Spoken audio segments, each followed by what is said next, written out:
Allahu Allahu Allahu Allah Allah.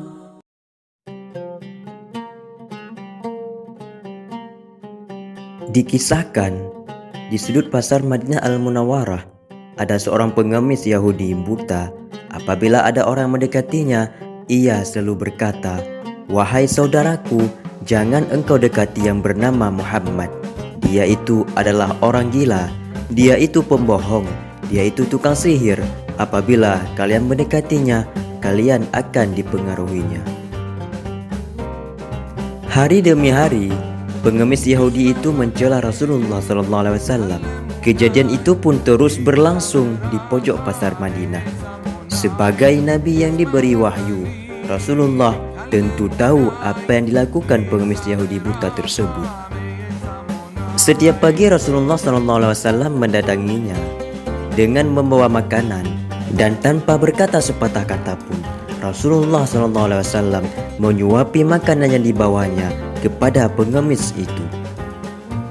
Saat Rasulullah menyuapinya, si pengemis itu pun tetap berpesan kepada beliau agar tidak mendekati orang yang bernama Muhammad. Rasulullah SAW menyuapi pengemis Yahudi itu hingga menjelang beliau wafat.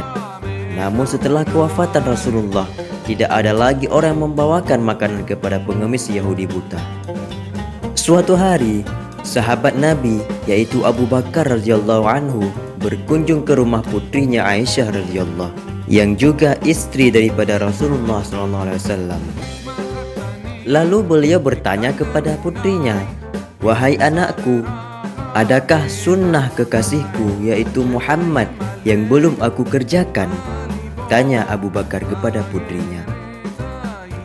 Aisyah menjawab kepada ayahnya, "Wahai ayah, engkau adalah seorang ahli sunnah.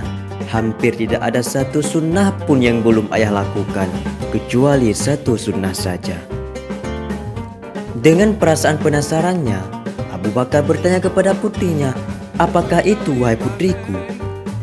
Aisyah pun menjawab, "Setiap pagi Rasulullah SAW selalu pergi ke ujung pasar dengan membawakan makanan untuk seorang pengemis Yahudi buta yang berada di sana," kata Aisyah.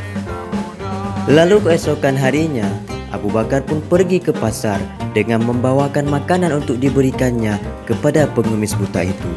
Abu Bakar mendatangi pengemis itu dan memberikan makanan itu kepadanya. Ketika Abu Bakar mulai menyuapinya, si pengemis marah sambil berteriak, "Siapakah kamu?" Abu Bakar menjawab, "Aku orang yang biasa." "Bukan, engkau bukan orang yang biasa mendatangiku," jawab si pengemis buta itu. Sambung si pengemis buta itu, "Apabila ia datang kepadaku, tangan ini tidak susah memegang dan mulut ini tidak susah untuk mengunyah. Orang yang biasa mendatangiku itu selalu menyuapiku, tapi terlebih dahulu dihaluskannya makanan itu dengan mulutnya. Setelah itu ia berikan kepadaku," kata pengemis itu melanjutkan perkataannya. Abu Bakar radhiyallahu anhu tidak dapat menahan air matanya. Ia menangis sambil berkata kepada pengemis itu, "Aku memang bukan orang yang biasa datang kepadamu. Aku adalah salah seorang dari sahabatnya. Orang yang mulia itu telah tiada. Ia adalah Muhammad Rasulullah SAW." Setelah pengemis itu mendengar cerita Abu Bakar, ia pun menangis sedih dan kemudian berkata, "Benarkah demikian? Selama ini aku selalu menghinanya, memfitnahnya. Ia tidak pernah memarahiku sedikit pun. Ia mendatangiku dengan membawa makanan setiap pagi. Ia begitu mulia." Pengemis Yahudi buta itu pun pada akhirnya bersyahadat di hadapan Abu Bakar radhiyallahu anhu. Kawanku yang seiman, demikian kisah Rasulullah dengan pengemis Yahudi buta yang begitu menyentuh hati kita semua. Nabi Muhammad SAW mengajarkan kepada kita betapa kelembutan akhlak dan budi pekerti yang baik dan mendatangkan kebaikan kepada orang lain. Sekian, wallahu a'lam. Assalamualaikum warahmatullahi wabarakatuh.